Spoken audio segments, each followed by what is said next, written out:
Bueno, entonces aquí en la tarea se incluyen estos dos ejemplos, el anillo de los enteros gaussianos y el anillo de los enteros donde se adjunta este número complejo, este número imaginario, raíz de 5i. Entonces, podría parecer que son anillos muy similares, ¿no? Que el agregar ese raíz de 5 casi es formal y que se pueden comportar de una manera muy parecida, pero aquí lo interesante es que este anillo de los enteros gaussianos, por ser un dominio euclidiano, pues está en la parte más, digamos, más interna del diagrama de Venn que vimos la vez anterior. Entonces ahora sí me regreso eh, a la pantalla donde está este diagrama. Vean ustedes. Entonces, en este diagrama, vean cómo está en la parte más interna, están los dominios euclidianos. Entonces, ahí se resume lo que estamos poniendo en la tarea, ¿no? Dominio euclidiano implica dominio de ideales principales. Por eso es que estoy dibujando la clase de los dominios euclidianos adentro de la clase de los dominios de ideales principales, ¿no? O sea, eso me lleva, es una implicación básicamente, ¿no? O sea, todo anillo que esté, todo dominio euclidiano es dominio de ideales principales, es esa contención. Y todo dominio de ideales principales es un dominio de factorización única. ¿Sale? Entonces, eso es lo que está implícito en esta contención de clases, de anillos. Todos estos están dentro del contexto de dominios enteros e incluso aquí acuérdense que hay una de anillos conmutativos. Estamos dentro del contexto de anillos conmutativos.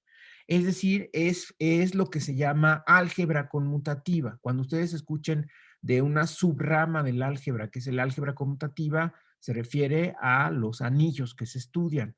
Es decir, nada más se están estudiando anillos conmutativos dentro del contexto conmutativo. ¿Ok? Entonces, todo esto es parte del álgebra conmutativa.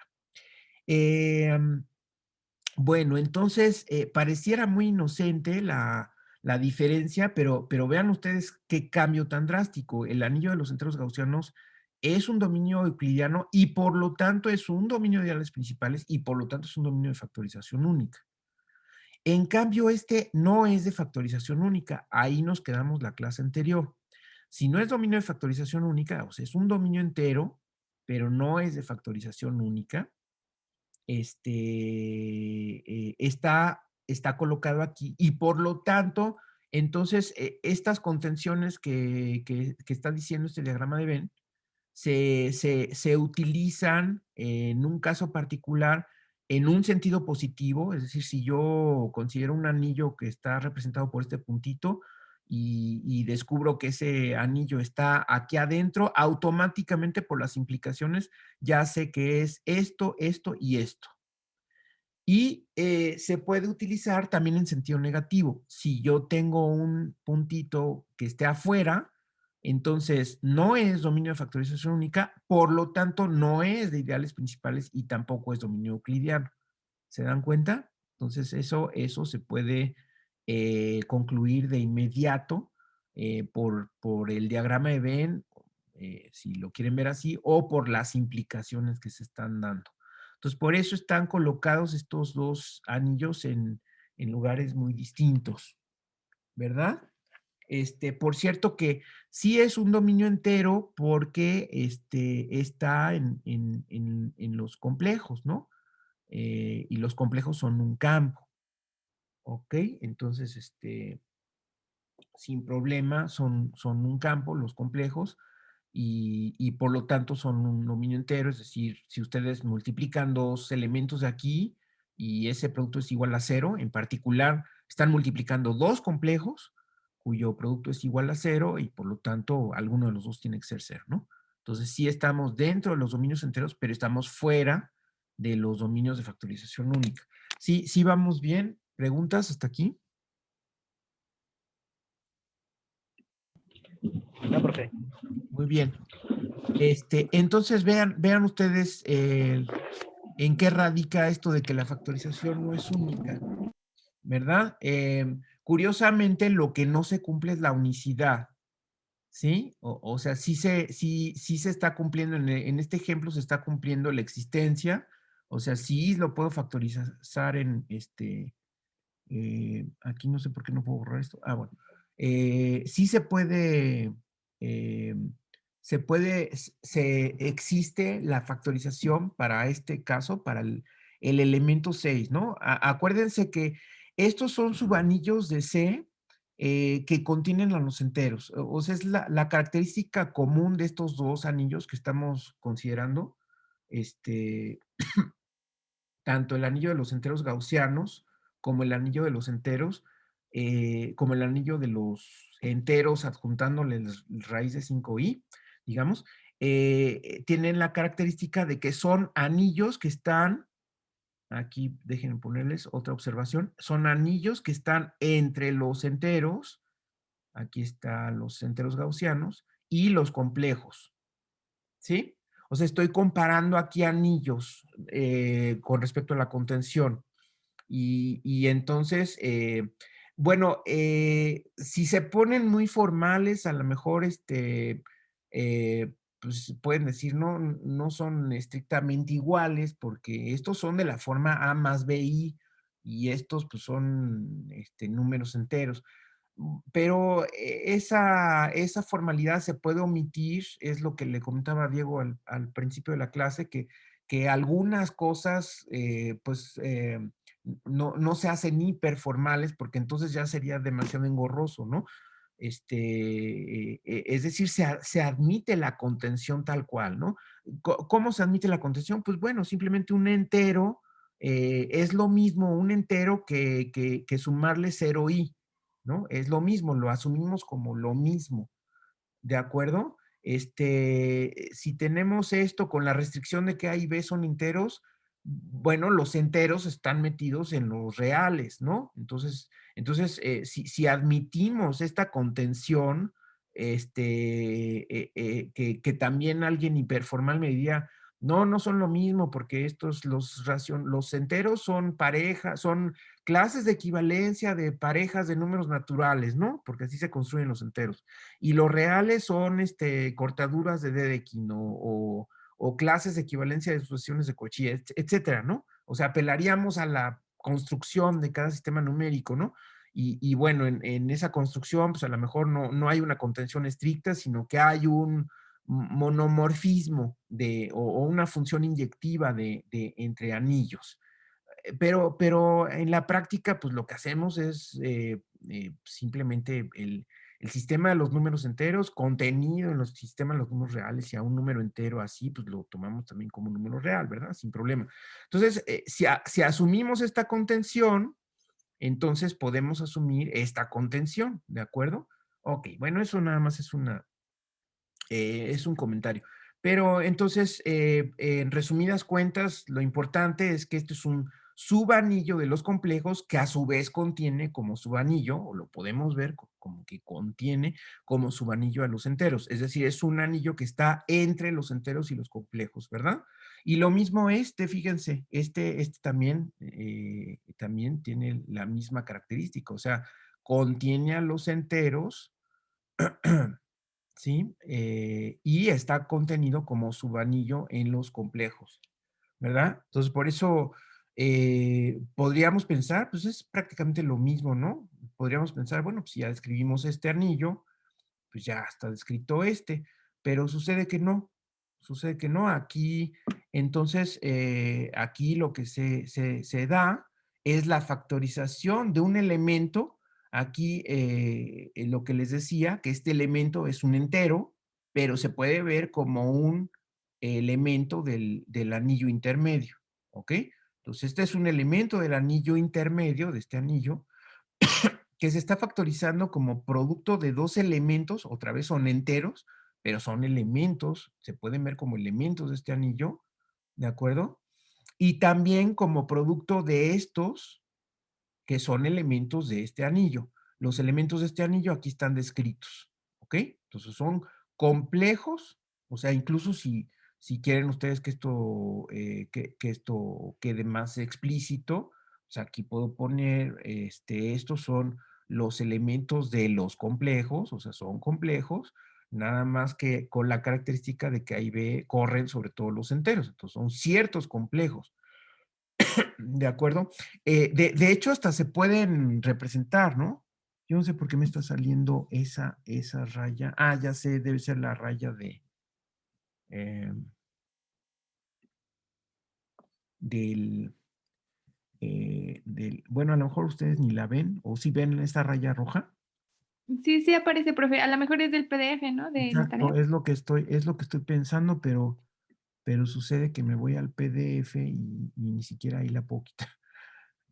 Bueno, voy a, no, pues ya quité el PDF y sigue ahí la raya. Bueno, son cosas que uno se va topando de estas cuestiones tecnológicas y de estas herramientas. Pero bueno, espero que no nos estorbe mucho. Bueno, miren, entonces estos anillos se pueden incluso ilustrar, bueno, déjenme poner otro color, se pueden ilustrar así, pues en el plano complejo, ¿no? O sea, pongo los dos ejes del plano complejo, aquí yo ya sé que estoy en el plano complejo, pero si estoy considerando los enteros gaussianos, pues entonces pongo los complejos que tienen coordenadas enteras, entonces tengo una red, ¿no?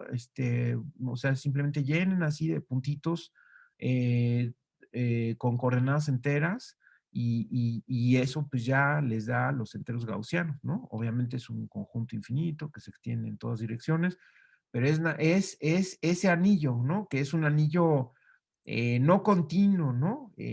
Sino discreto, ¿no?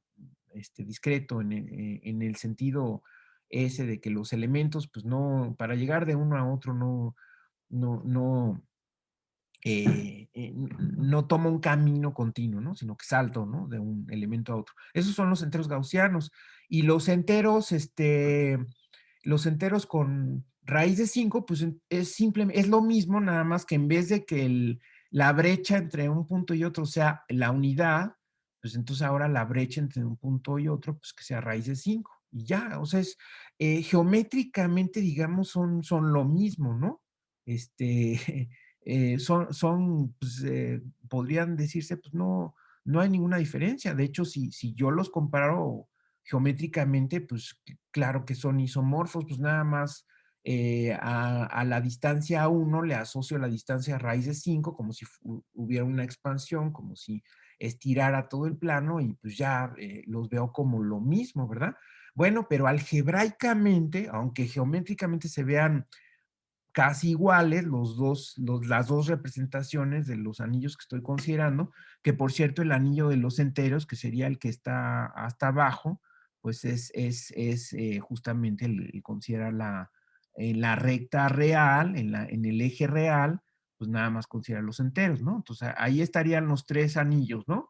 El anillo de los enteros, que es Z, el de los enteros gaussianos y luego el de los complejos, que es todo el plano, ¿no? Ahí están representados los tres anillos, uno contenido en el otro, de manera geométrica, ¿sale? Pero de manera algebraica sí se comportan muy distinto el ZI y el Z raíz de 5i, ¿ok? Son muy distintos, por lo tanto, no, en particular, no son isomorfos, o sea, no pueden ser isomorfos porque pues tienen propiedades completamente distintas, no son isomorfos como anillos, ¿no? O sea, este isomorfismo no se da como anillos, ¿ok? No son isomorfos. Bueno, entonces me regreso. Aquí es claro que 2 por 3 es 6. Y aquí también, recuerden, aquí pueden ustedes usar la multiplicación de los complejos. ¿Cómo se multiplican los complejos? Pues pueden ustedes, para mayor facilidad y práctica, pensar como que son binomios y multiplican entonces todos contra todos. Entonces, de hecho, aquí pueden pensar en el producto de dos binomios conjugados. Y entonces esto les queda 1 menos el cuadrado del otro, pero el cuadrado del otro es 5i cuadrada, pero i cuadrada es menos 1, entonces les queda 1 más 5 que es 6, ¿verdad? ¿Sí está bien? Entonces, si multiplico recuerden que estoy diciendo, es un subanillo de los complejos, ¿no? Si es un subanillo de los complejos, es un subuniverso, es decir, las operaciones son las mismas, que están acá nada más restringidas aquí, ¿sale? Porque es cerrado bajo productos en particular. Entonces, esta multiplicación es la misma que la de los complejos. Y esta multiplicación, pues, me da 6, en efecto. ¿Ok? Y luego, parte de la tarea es checar que en efecto estos 4 elementos son primos. Me parece que no es muy difícil, o sea, es llegar a, es usar la definición, ¿no? De hecho, si ustedes consideran enteros primos, en particular, no es inmediato, ¿no? Bueno, o sea, es a lo mejor muy fácil, pero no es que yo digo 2 y 3 son primos, pues ya está, ¿no? Sino que, a ver, cuidado, ¿no? Es lo que les comentaba también, ¿no? De que hay que ser formales en ciertos momentos. Entonces, bueno, sí, 2 y 3 son números primos. Entonces ya, nada más me enfoco a estos. Bueno, no, pero espérate, 2 y 3 son primos en los enteros. Y lo que tengo que demostrar, o lo que les pido en la tarea, es que estos elementos son primos en este anillo. Entonces, acuérdense que la definición de elemento primo es un elemento primo en un anillo, adentro de un anillo. Entonces, si yo tengo anillos uno contenidos en otro, tengo que decir en cuál anillo estoy considerando esa definición. ¿Sí me explico? Entonces, el 2 y el 3 sí son enteros, pero también son elementos de este anillo. Entonces, como elementos de este anillo, lo que hay que demostrar es que son primos. Entonces, ¿qué hay que, por ejemplo, cómo se demuestra que el 2 es un primo en el otro anillo? Pues se supone que es un producto de dos elementos de ese anillo. Entonces, tengo que plantear el producto de dos elementos arbitrarios de ese anillo y luego demostrar que no queda otra más que alguno de los elementos, de estos elementos es 2 o sea, que esos factores que estoy poniendo ahí, o bien son dos, o bien son uno, ¿verdad? Eso es lo que demostraría que ese elemento es primo, o también se le llama irreducible, en este anillo. Es decir, sí voy a permitir que los elementos, los factores sean elementos arbitrarios. De hecho, tengo que plantear que son arbitrarios, ¿de acuerdo? Entonces, no es inmediato decir nada más, pues 2 y 3 son primos. Sí, son primos en Z, pero tengo que demostrar que son primos acá. ¿Sale? Entonces, pues nada más hay que desarrollar y hay que llegar a lo que tengo que llegar. Lo mismo con los otros, con cada uno de estos elementos. Entonces, hay que demostrar primero que son elementos primos. ¿Sale? ¿Sí está claro? Sí, profe, sí es que. Muy bien. Ok. Luego, pues ya que son primos, entonces ahora sí ya se tiene porque lo de la factorización, pues es así, es muy fácil, se los acabo de demostrar, que 2 por 3 es 6 y que por este es 6. Entonces ahí ya se demuestra, pero habiendo demostrado que estos son elementos primos, que estos 4 son elementos primos, se demuestra que la factorización no es única. Por lo tanto, no es un dominio de factorización única y ahí ya quedaría eso. ¿Ok? Bueno, entonces ahí nos quedamos. Entonces, si me voy a la historia de las matemáticas, más o menos a mediados del siglo XIX, eh, déjenme, déjenme presentarles la foto de, eh, bueno, aquí no sino este señor de apellido Kummer, bueno, creo que se pronuncia Kummer porque es alemán. Eh, déjenme ver, es Ernst Eduard Kummer. No estoy seguro en qué ciudad nació, pero bueno, se los voy a poner ahí en el aula virtual. Nació en 1810, murió en 1893. Entonces, podemos situarlo a mediados del siglo XIX. Entonces, fíjense cómo es muy interesante la historia de las matemáticas, porque además nos enseña cosas sobre las matemáticas. Yo también pienso que se le hace muy a un lado en la enseñanza de las matemáticas y sobre todo de matemáticas superiores, como las que están ya aprendiendo ustedes o las matemáticas de posgraduados, o sea, si ustedes ya se graduaron como licenciados en matemáticas, los cursos posgraduados o el aprendizaje posgraduado de matemáticas, yo pienso que sí debe alimentarse mucho de la historia de las matemáticas. El problema quizás es el tiempo, ¿no? Porque también hay que invertir mucho tiempo si nos metemos a la historia de las matemáticas, no es fácil, no es fácil, porque como les dije, les he comentado, es una historia muy distinta a leer un texto de matemáticas, muy distinta, ¿no? Entonces, en particular en esta situación, fíjense, más o menos de lo que he leído, pero se puede uno meter con mucho más detalle, ¿no? En qué fechas, qué artículo, qué concepto, etcétera, etcétera, etcétera, ¿no? Son muy complicadas las cosas que suceden en la historia en general y en particular en la historia de las matemáticas. Pero según entiendo, el teorema de Fermat, ya en esa época, pues por supuesto que ya se había anunciado, el teorema de Fermat, famosísimo teorema de Fermat, que apenas se demostró hace relativamente poco tiempo, que estoy hablando de 20 o 20 y tantos años, a fines del siglo pasado, el famosísimo teorema de Fermat que estuvo como conjetura 400 años. Este teorema que habla de la existencia de números enteros en ecuaciones parecidas al teorema de Pitágoras, pero en vez de ponerles cuadrados, pues les ponemos cubos a la cuarta, a la quinta, etcétera, etcétera, ¿no?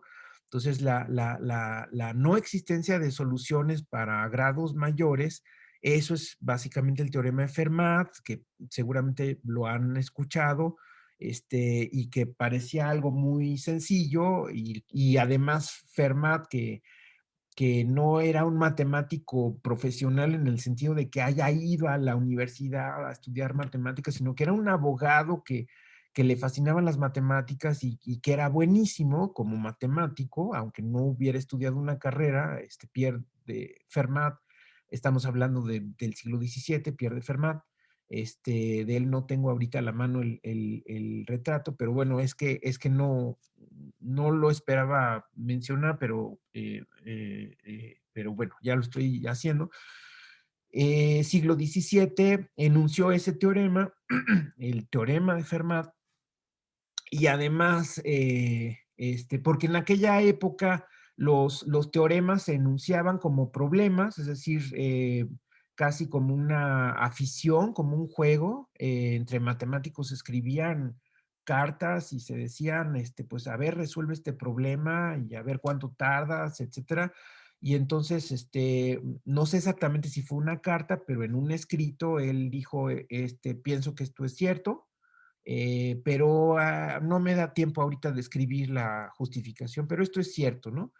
Entonces, eso hizo que, pues, matemáticos de la época y luego de siglos posteriores, porque no lo resolvieron, pues pensaran al principio, esto está muy fácil, pues sí, vamos a demostrar que no, la no existencia de números enteros que satisfacen estas ecuaciones x a la n más ya la n igual a z a la n.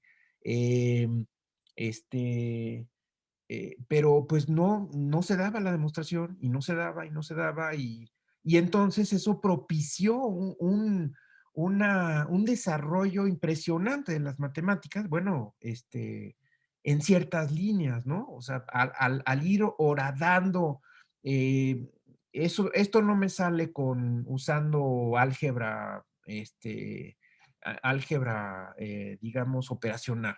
Entonces necesito otra herramienta. Entonces tengo que buscar otra herramienta. Pues esa herramienta no existe, pues entonces hay que inventarla, etcétera, etcétera, etcétera. Y se van expandiendo líneas en las matemáticas que van abriendo brechas e incluso van abriendo teorías y van abriendo áreas.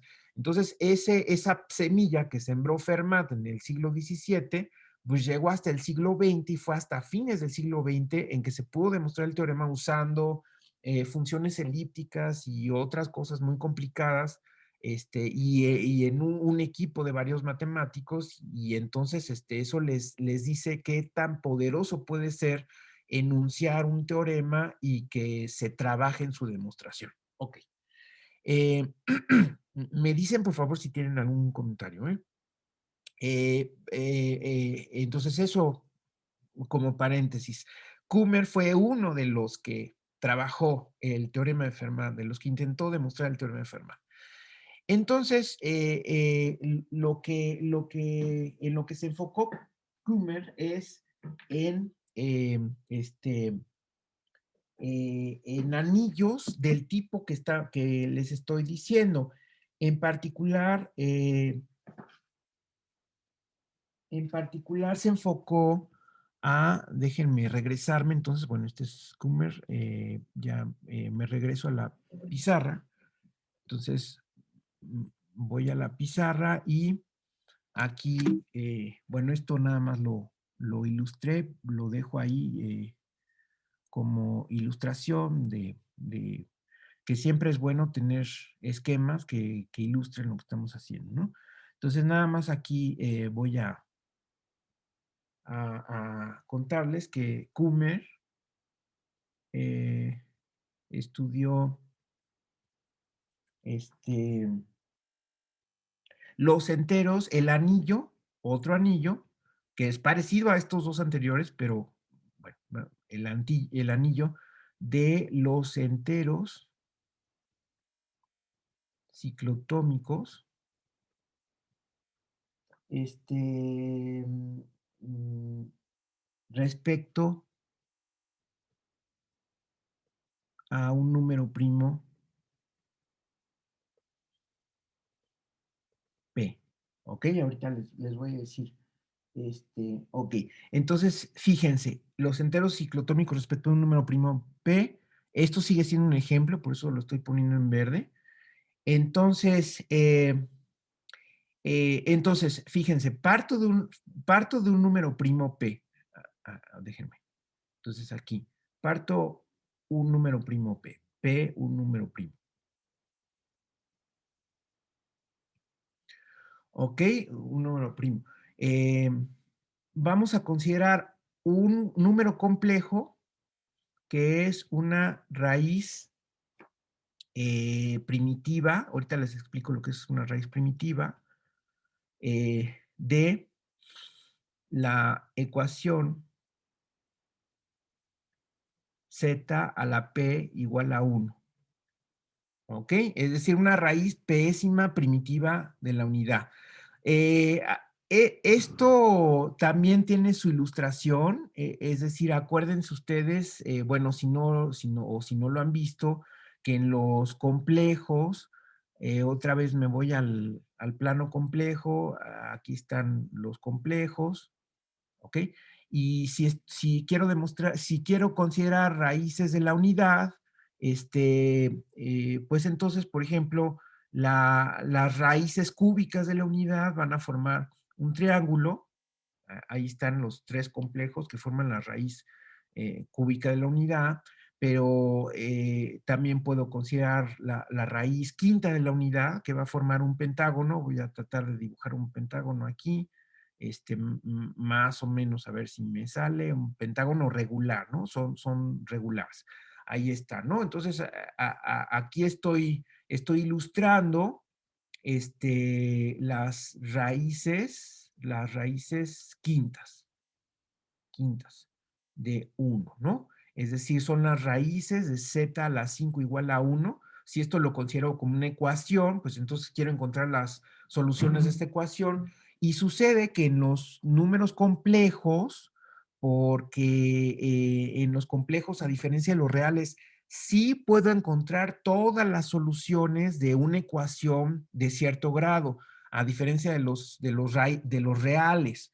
En los reales, precisamente el número i no existe como número real, es decir, no hay solución de la ecuación x cuadrada igual a menos 1. Pero en los complejos sí puedo encontrar soluciones de cualquier ecuación polinomial de cualquier grado. Eso, de otra manera, se dice que los complejos son un campo algebraicamente cerrado. ¿verdad? O sea, porque puedo encontrar todas las soluciones adentro de los complejos de todas las ecuaciones polinomiales, ¿ok?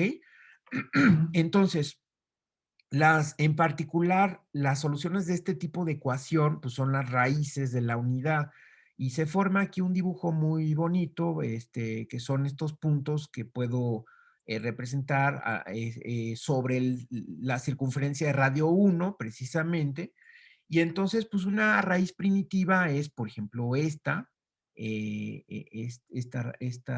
raíz que estaría aquí ilustrando, que básicamente es una raíz que genera a las otras, ¿no? O sea, es una raíz primitiva, es una raíz que genera a las otras, bueno, en el caso de que tengamos una potencia prima, cualquiera que sea distinta del 1, genera a las otras en el sentido de que si tengo esta raíz y la multiplico por sí misma, multiplicarla por sí misma equivale a duplicar el ángulo.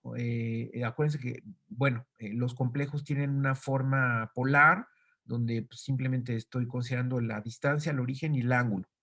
Y entonces estas raíces se van rotando en el círculo de radio 1 con ángulos, con el mismo ángulo, que es el que resulta de dividir la circunferencia entre 5 en este caso, y entonces pues ese ángulo simplemente lo voy repitiendo, y entonces voy considerando el ángulo, luego el doble, luego el triple, el cuádruple, el quíntuple, y ya llegué a toda la vuelta, ¿no? Entonces una raíz primitiva pues podría referirse nada más a esta que genera todas las demás. Bueno, nada más para decirle lo que es una raíz primitiva, ¿ok?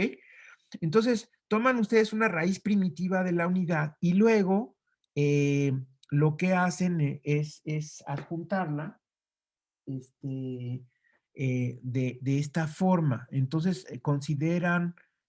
vamos a considerar dp, fíjense ahora, va a ser el conjunto de los elementos de la forma A0 más A1 omega, y así nos vamos, más AP menos 1 omega a la P menos 1, donde tanto A0 como A1 hasta AP menos 1 son enteros. Entonces, fíjense cómo este anillo, si ustedes lo comparan con los otros, es como del mismo tipo, ¿verdad? Porque fíjense, estamos como adjuntando, o sea, aquí el comentario es que adjuntamos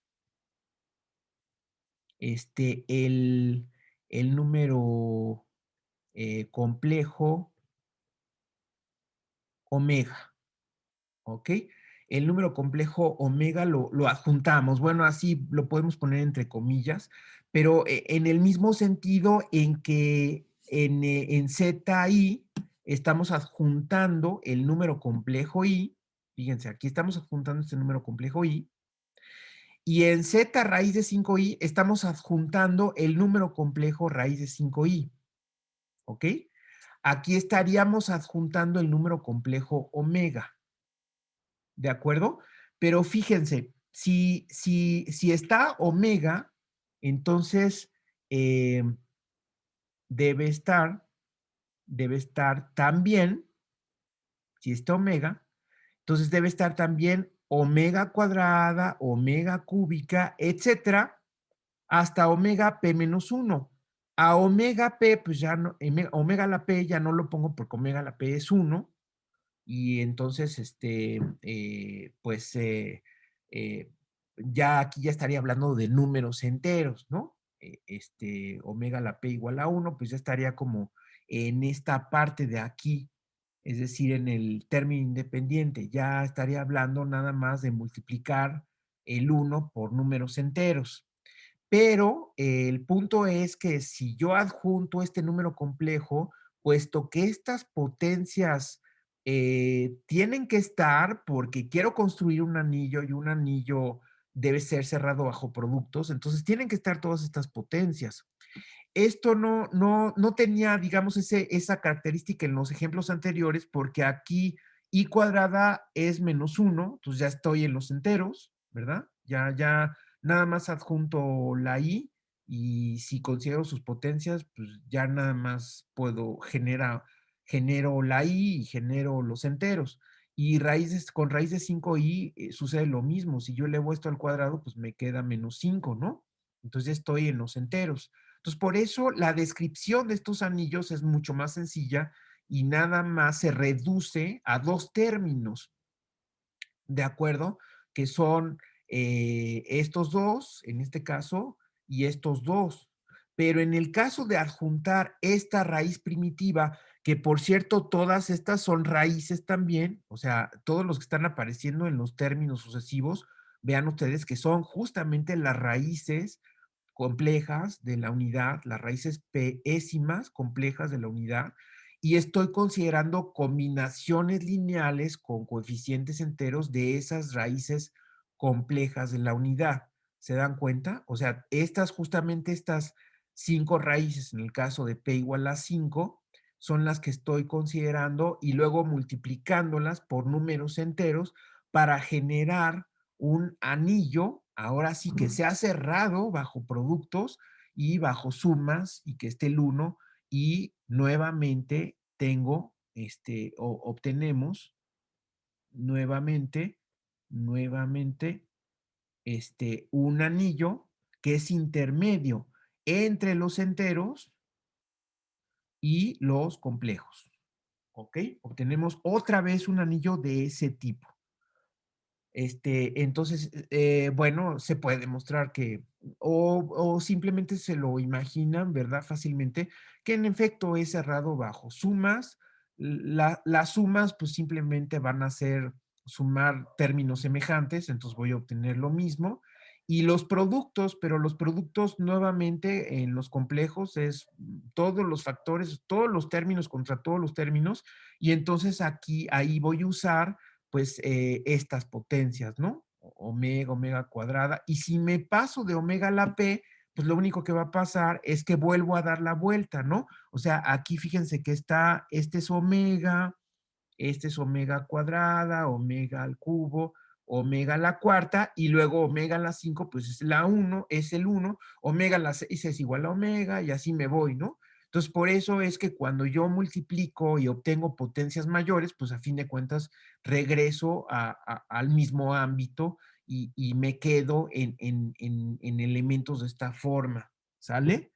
Ese es el anillo de los enteros ciclotómicos. Así se llaman ciclotómicos, pues por esto del ciclo que forman las raíces de la unidad. ¿Ok?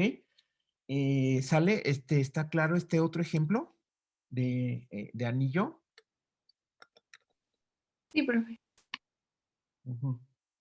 Bueno, por alguna razón que ahorita pues, no se los voy a decir, porque además yo lo tendría que estudiar primero, por alguna razón, Kummer se fijó en este anillo para tratar de resolver el teorema de Fermat, ¿sale? Ese es el detalle, digamos, de la motivación del matemático que le hizo estudiar este anillo.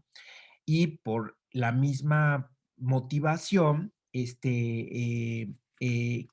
quiso, digamos, se preguntó si en este anillo nuevamente había factorización única. Entonces, otra vez la misma pregunta. Aquí, déjenme poner misma, bueno, déjenme, lo escribo en anaranjado. La misma pregunta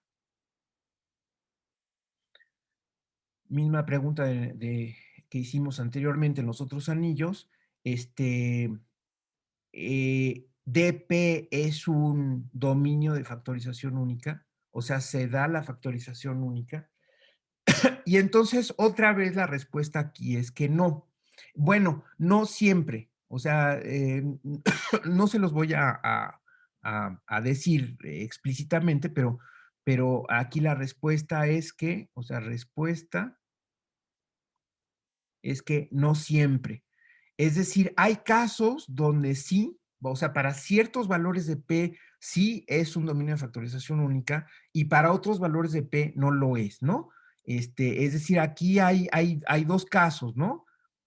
Para ciertos P, DP es dominio de factorización única, y para ciertos, estoy hablando nada más de primos, de números primos, para ciertos otros primos P, este DP no es dominio de factorización única, ¿no? De hecho, entonces, también algunos matemáticos se han ido por la línea de clasificar cuáles son los números primos para los cuales es dominio de factorización única. Creo que tampoco es fácil esa pregunta. Estamos hablando de preguntas difíciles en general. Pero bueno, por lo pronto se dio cuenta de que no para cualquier primo esto era un dominio de factorización única. Entonces, se enfocó a aquellos que no tenían factorización única, pues sucedía una cosa como esta. Es decir, ustedes pueden encontrar también allí ejemplos de elementos que no pueden factorizar de manera única. Entonces, se dio cuenta que no se daba la factorización única, pero trató de arreglar esa factorización en elementos y descubrió los llamados números ideales. Entonces, aquí nada más lo voy a comentar para arreglar, entre comillas, la no factorización única, o la no unicidad de la factorización única. Kummer definió, o bueno, se enfocó, o estudió, o descubrió, le podemos decir, descubrió los números, porque bueno, estos se podían considerar como números, los números ideales de DP, ¿ok? Entonces, números donde sí se daba, con los cuales sí se daba la factorización, con los cuales sí se da la factorización única. Bueno, estoy hablando de este anillo que es más complicado, donde se pueden considerar esos números ideales. No les voy a explicar lo que son los números ideales en este anillo, pero en el anillo anterior, en nuestro ejemplo anterior, perdón, déjenme regresarme, ok. Entonces, en el ejemplo anterior, déjenme regresarme al ejemplo anterior. Entonces, ok, en el ejemplo z raíz de 5i, los números ideales,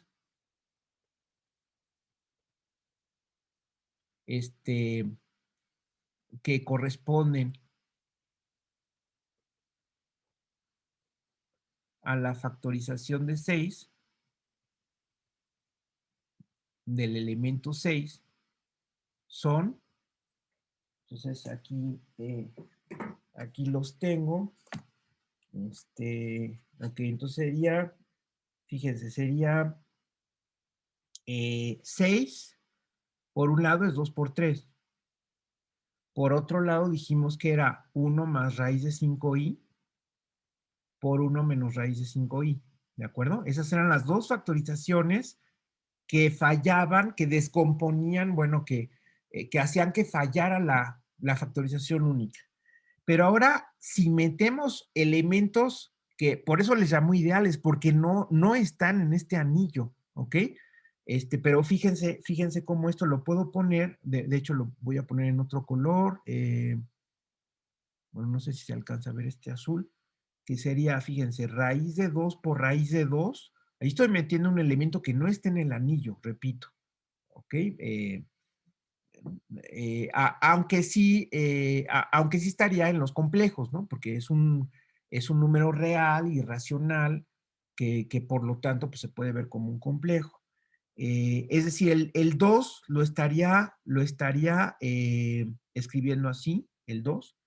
Luego el 3 lo escribiría como, fíjense, a ver, lo voy a escribir así como 1 más raíz de 5i sobre raíz de 2 multiplicado por 1 menos raíz de 5i sobre raíz de 2. ¿Ok? Así escribirían al 3. Si ustedes hacen la cuenta, esto así les da. Y por otro lado, en la parte de abajo, ahí escribiríamos raíz de 2 por 1 más raíz de 5i sobre raíz de 2. ¿Ok? Y lo mismo del otro lado, ahí se ve mucho más fácil que esto es una factorización del primer factor a su vez, y luego raíz de 2 por 1 menos raíz de 5i sobre raíz de 2. ¿Ok? Y entonces los números primos ideales,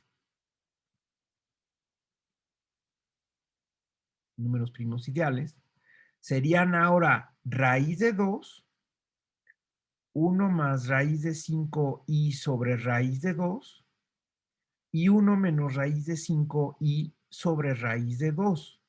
Fíjense cómo en efecto, si yo me paso a esos números ideales, que se entiende la razón por la cual les puso ideales, ¿no? Porque son como, ya no podía usar imaginario porque la palabra imaginario se utilizó pues para denotar un número que no era real, que estaba fuera del universo de los números reales, ¿verdad? Y ahora necesito números que están fuera del universo de este anillo en particular, pero que sí me sirven como una factorización única. O sea, es decir, aquí noten ustedes que esta factorización falla, pero aquí sí se da la factorización, la misma factorización, salvo por el orden. O sea, aparecen 2 veces raíz de 2, ahí está, 2 veces raíz de 2, y aparecen estos otros números de la misma forma. Es decir, ahí sí la factorización es única, ¿no? Estos números ideales, repito, que sí factorizan,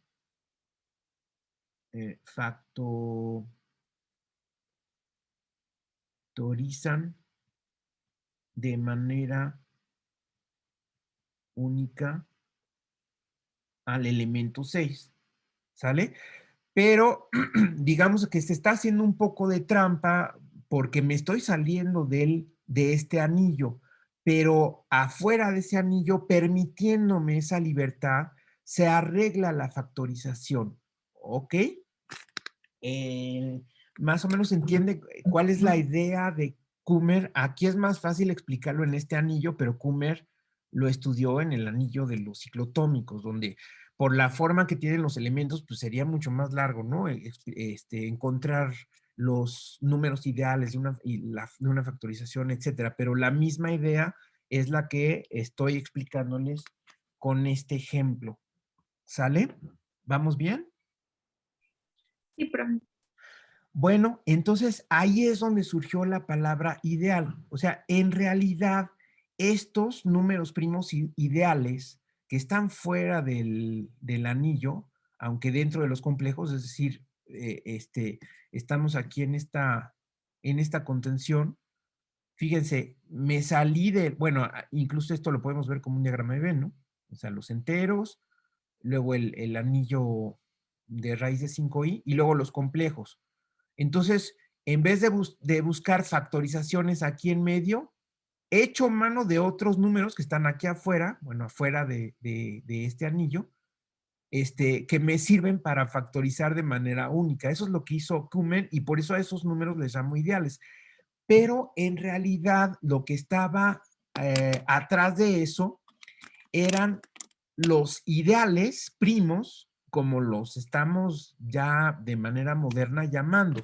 O sea, atrás de estos números, en realidad, se pueden, se pueden considerar, o sea, estos, déjenme ponerlo así, estos números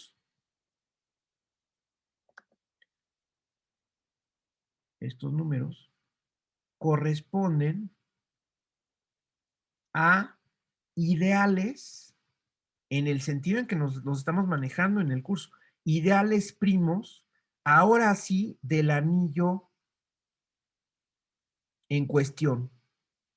Entonces, eso, eh, entre Kummer con su lenguaje de números y Dedekind, que es el otro señor que ahorita les voy a enseñar su retrato, Dedekind, el salto que dio Dedekind fue decir, esos números a los que se refiere Kummer los podemos hacer corresponder ya no con números, ya no con elementos, sino con ideales, es decir, conjuntos de elementos que tienen ciertas propiedades, que son las que los que conocemos, ¿no?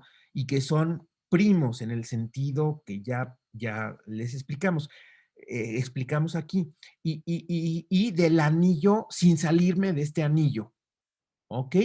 Eso es lo que pensó Dedekind. Entonces, esas ideas que son saltos, correspondencias, conexiones, son geniales y no son triviales.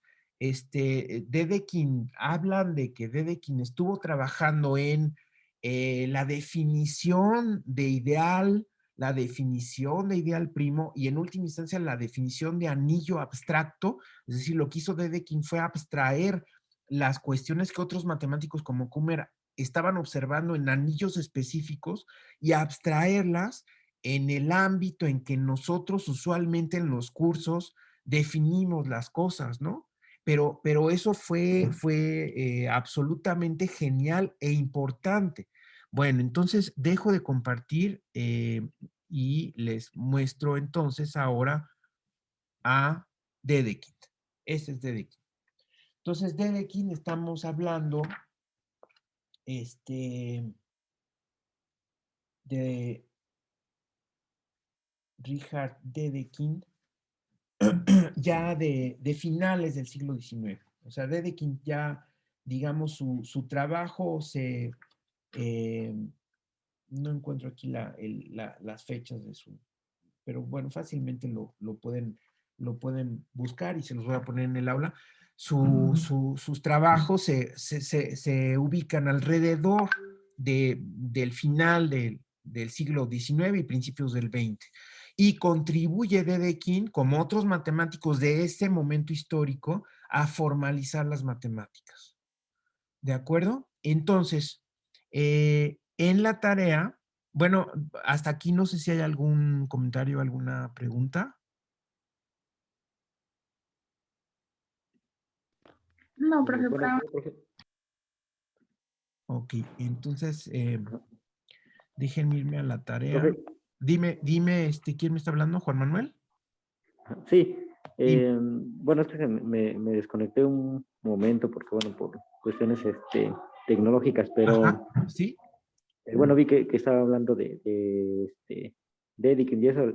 Nada más te iba a comentar que él creo que también conoció a George Cantor, ¿no? Sí, Y exactamente. Sí, sí, sí, sí, claro. De hecho, me parece que tuvieron discusiones muy fuertes sobre las ideas que a su vez tenía Cantor, que a Dedekind le parecían demasiado fuera de órbita, ¿no? Me parece que hubo una correspondencia bastante airosa entre ambos. Pero eso es otra cuestión que fíjense cómo a Dedekind lo podemos ver como alguien que se salió del ámbito de Kummer respecto a Kummer, pero luego resulta que Cantor se sale del ámbito en el que estaba acostumbrado Dedekind y eso nos muestra cómo es que las matemáticas van dando saltos que a lo mejor en un curso que tomamos ahora de manera moderna, con el lenguaje moderno, pues se nos puede hacer difícil el curso, ir aprendiendo las cosas, pero de alguna forma ya lo vemos accesible. pero revisar la historia de las matemáticas nos hace sentir o pensar la brecha tan grande que puede haber en un salto dado de un concepto a otro. O sea, realmente sí son cuestiones muy grandes, ¿no? Son pasos muy grandes los que se dan en algún momento. Bueno, entonces miren, en la tarea, aquí les estoy poniendo ese ejemplo. Y ahora, entonces aquí ya estoy hablando de ideales. Fíjense entonces en el anillo Z raíz de 5i, el primer inciso hay que demostrar que son elementos primos. El segundo inciso es lo que ya hicimos, el elemento 6 expresarlo como producto de estos primos de maneras distintas, multiplicando los dos primeros y luego multiplicando los dos últimos. Y luego en el inciso C definimos estos ideales. Fíjense aquí, no hay necesidad de explicar mayor cosa porque sabemos en este curso que cuando yo pongo estos paréntesis angulares, lo que quiere decir es el ideal generado por estos elementos, ¿sí? Eso es lo que quiere decir, ¿no? Entonces aquí, eh, este, cuando hablo de un conjunto que denoto de esta forma, ¿ok? Este es el ideal del anillo donde yo estoy, bueno, digamos del anillo A, ¿ok? Generado por X, ¿ok? Entonces, ¿qué quiere decir eso? Es decir, este ideal lo pueden ver como el conjunto de todas las sumas finitas, eh, las sumas finitas, que son como combinaciones lineales, ¿verdad? Donde los elementos ahí están en el anillo y las X y están en X.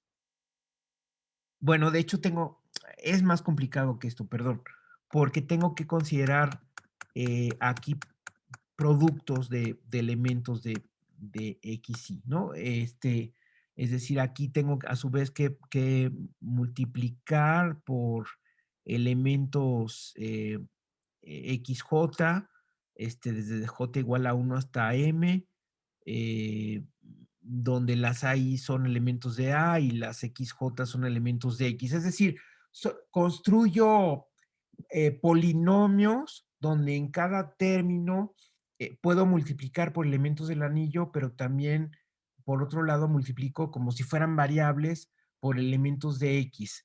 Es más complicado porque X es cualquier conjunto aquí, ¿no? Aquí nada más estoy hablando de dos elementos.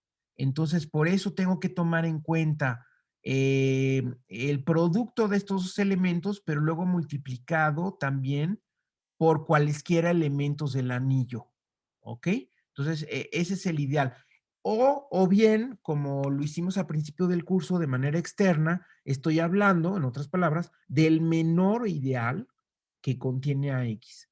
Es el ideal más pequeño, es el ideal generado por el conjunto, en este caso, de estos dos elementos. ¿Ok? A eso me refiero, nada más para saber a qué se refiere la notación. Resulta que esos ideales son ideales primos, entonces lo que hay que ver es, en este caso, describir lo que es el ideal, bueno, utilizando esta descripción, cómo son los elementos, es decir, se vale multiplicar cualquier elemento porque es un ideal, entonces tiene que absorber, ¿verdad? Tiene que cumplir la propiedad de absorción. Entonces, se vale multiplicar cualquier elemento del ideal por uno de estos elementos, o bien por el producto, que aquí nada más son, entonces aquí esto se simplifica, ¿verdad? Todo esto que puse aquí se simplifica en este caso particular, en este caso particular, y me quedaría nada más que P, por ejemplo, se tendría que multiplicar a 2 por, le voy a llamar Z, más 1 más, perdón, aquí ya, quién sabe qué me pasó. Voy otra vez a volver a... Aquí. Ok, entonces, P, por ejemplo, sería multiplicar 2 por Z, luego multiplicar 1 más raíz de 5i por W, donde Z y W están en este anillo. Y ya creo que con esto es suficiente, porque si multiplico estos dos elementos, pues ya nada más me queda 2 más 2 raíz de 5i, que es como si multiplicara por otro elemento. Es decir, aquí se vale que Z y W sean cualesquiera elementos de Z raíz de 5i. Entonces son básicamente estas combinaciones lineales de estos elementos. Entonces, ese es el ideal P, y lo mismo el ideal Q, y lo mismo el ideal R. Entonces, lo que va a pasar es que estos son ideales primos, es decir, van a cumplir la propiedad de ser primo. Si yo tomo dos elementos de aquí, perdón, si tomo dos elementos del anillo arbitrarios, los multiplico y el producto está aquí, entonces alguno de los dos tiene que estar ahí, ¿no? Eso es que sean primos. Cumplen que cuando yo elevo al cuadrado P cuadrada, pues tendría que multiplicar dos elementos de esta forma y luego considerar las sumas finitas de esos resultados, pero aquí basta que ustedes multipliquen este elemento por otro parecido, nada más que no le llamen Z y W, llámenle de otra manera, Z' y W', y entonces hay que ver qué elementos obtienen, y van a tener justamente elementos generados por el 2, ¿no? Eso es lo que habría que ver. PQ, acuérdense que habíamos visto en general qué cosa es el ideal IJ, y eso lo habíamos visto como las sumas finitas de A's por B's, donde I está en I y BJ y BI está en J. Eso es lo que habíamos visto como I por J, ¿no? Entonces, P por Q sería las sumas finitas de productos de un elemento de P por un elemento de Q, que sería análogo. Entonces, hay que hacer talacha ahí, hay que multiplicar esas sumas que aparecen en P con las sumas que aparecen en Q. Básicamente eso, ya después ver si sumo elementos de ese tipo, pues nada más hay que sumar los términos semejantes, pero en realidad lo que hay que explorar más es con el producto, y hay que ver que se reduce estos productos. Aquí estoy multiplicando P por P, aquí P por Q, aquí Q por R, aquí P por R. Se reduce, fíjense, a estos ideales principales. Ojo, estos productos resultan ser ideales principales, es decir, generados por un solo elemento. Y vean los elementos que me salen ahí generados: el 2, el 1 más raíz de 5i, el 3, el 1 menos raíz de 5i. Es decir, me salen justamente los elementos que había considerado en el inciso A. ¿De acuerdo? Esos productos me salen los que había considerado en el inciso A. Pero estos ideales P, Q y R no son principales. Estos de aquí, por otro lado, ojo, no son principales, porque los necesito describir generados por dos elementos, no por un solo elemento.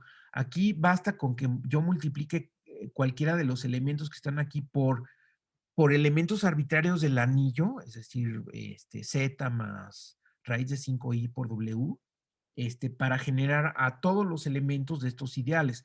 Pero aquí no son principales estos ideales, sino que están generados por un conjunto de dos elementos. Entonces, vean cómo la diferencia cuando yo voy de elementos a ideales. Los elementos que originalmente consideré como elementos primos me salen cuando ya considero productos de estos ideales. Entonces, estos ideales que están aquí son los que corresponden, o sea, P, Q y R corresponden exactamente a los números ideales de Kummer, a los números ideales de Kummer de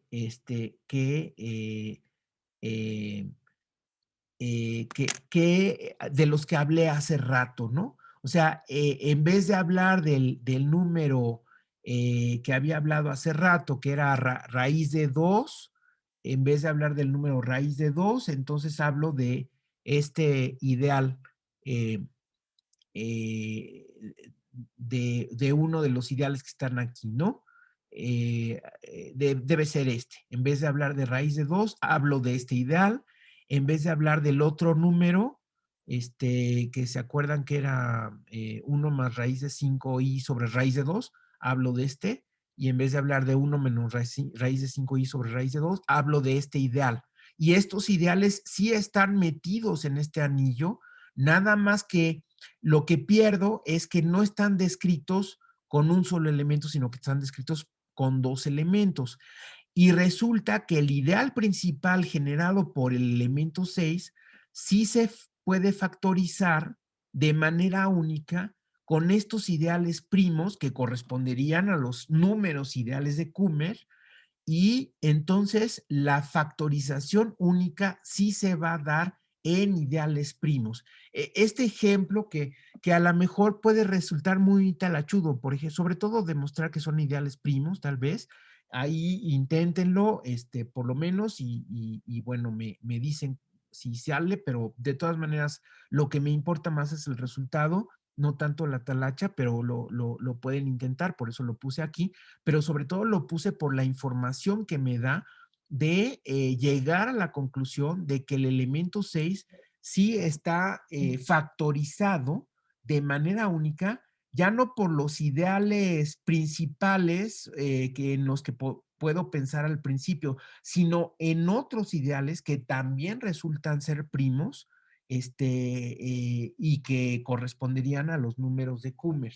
Entonces, no sé si queda clara esta explicación.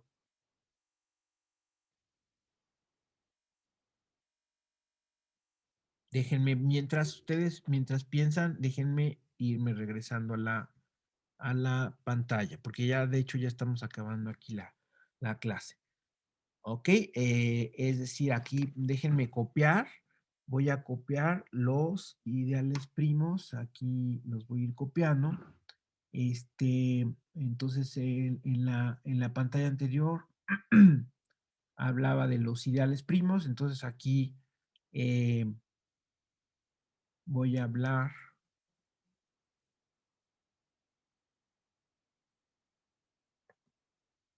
Ok, entonces voy a hablar de P. Ok, entonces aquí P es el generado por 2 y por 1 más raíz de 5i. Entonces estoy copiando. Q es el generado por 3 y 1 más raíz de 5i. Y R es el generado por 3 y 1 menos raíz de 5i, ¿no? Entonces, estos resultan ser ideales primos que factorizan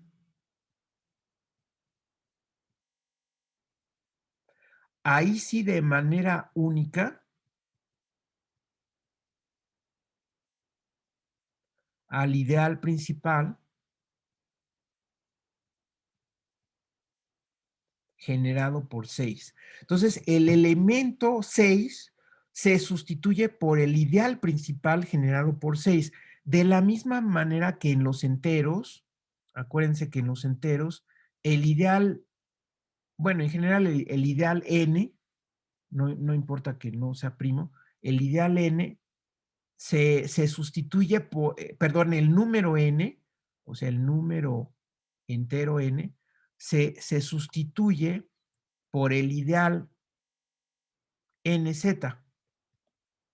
¿de acuerdo? Y la divisibilidad n divide a m se traduce en que el ideal MZ está contenido en el ideal NZ, ¿sí? Porque esto diría que los múltiplos de n son múltiplos de m, ¿no? Perdón, que los múltiplos de m son múltiplos de n. Es decir, esto se traduce en una comparación al revés, ¿no? Si n divide a m, entonces mz está contenido en nz. Es decir, hay una traducción entre elementos e ideales. Bueno, esa misma traducción se puede hacer acá con el elemento 6, en vez de tomar el elemento 6, el ideal principal 6. Y el ideal principal 6, entonces, sí se puede poner como el producto de estos dos ideales, que a su vez son ideales, fíjense, todos son ideales, ¿no? Entonces, este es un ideal producto, este es un ideal producto, este es otro ideal producto, son ideales, sigo en ideales. Lo que pasa es que P y Q son primos. Luego, con esos primos, los multiplico y obtengo otro ideal, que a lo mejor ese ya no es primo, pero sigue siendo un ideal, ¿verdad? Luego aquí obtengo otro ideal y al final de cuentas esto es un ideal, ¿no? Es decir, los ideales sustituyen a los elementos, ¿no? Y puedo hablar de producto de ideales y entonces puedo multiplicar a los ideales de estas dos maneras y a fin de cuentas obtengo la misma factorización. Entonces, esto es la misma factorización, salvo por el orden, ¿verdad? Pero eso ya habíamos dicho que lo íbamos a permitir. Es la misma factorización, salvo por el orden. ¿Ok? Entonces, lo que va a suceder es que la búsqueda del dominio de factorización única se sustituye por la propiedad de que en el anillo en cuestión, o sea, aquí en el anillo z raíz de 5i, se da la factorización única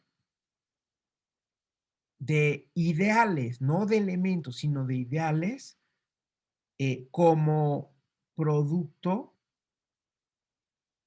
de ideales primos. Esa propiedad sí se va a dar. Y entonces, de eso se dio cuenta Dedekind. Esto es obra de Dedekind. ¿Sí? Claro que basado en lo que hizo Kummer, pero a fin de cuentas, entonces, la búsqueda de dominios de factorización única,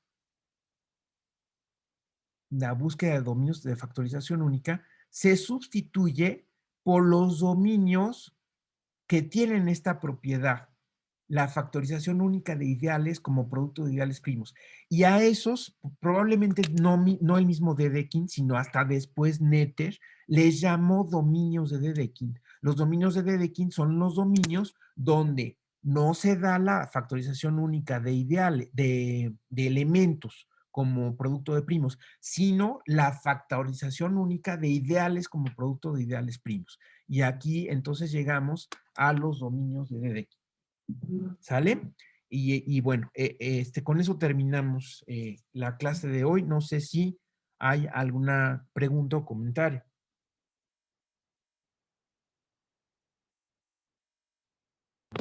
No, profe, de mi parte no. Muy bien. Entonces,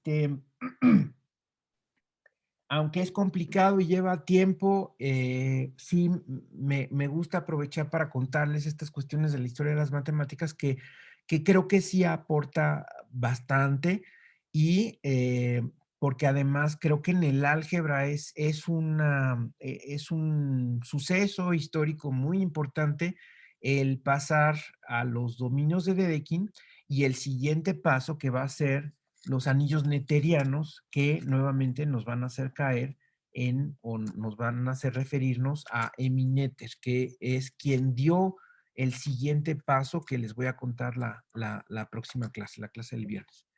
Muy bien, entonces estamos en comunicación de todas maneras, por si tienen alguna pregunta sobre la tarea, ya está puesta y para que la vayan trabajando y nos vamos comunicando. Sí, gracias, profe. Está Sí, bien. gracias. Que estén muy Disculpe, bien. Hasta luego. disculpe. Sí, perdón, dime, Diego. Nada más rápido. Es que Sí. creo que la clase al principio bueno, el viernes podamos volver a retomar esto. Es que no entendí mucho. Bueno, casi nada. Sí, sí, claro, sí, sí, sí. Ya saben que podemos hacer resumen. Entonces, sí, no sé en particular qué parte es La la que... última, lo de ya los ideales, bueno, Lo las de los características ideales, sí, únicas de sí, ideales primos fue claro, como donde me sí, confundí claro, mucho. claro que sí, lo vuelvo a explicar el viernes. Vale, gracias. Bueno, Hasta luego, buen día. hasta luego, que estén bien. Gracias igualmente a todos.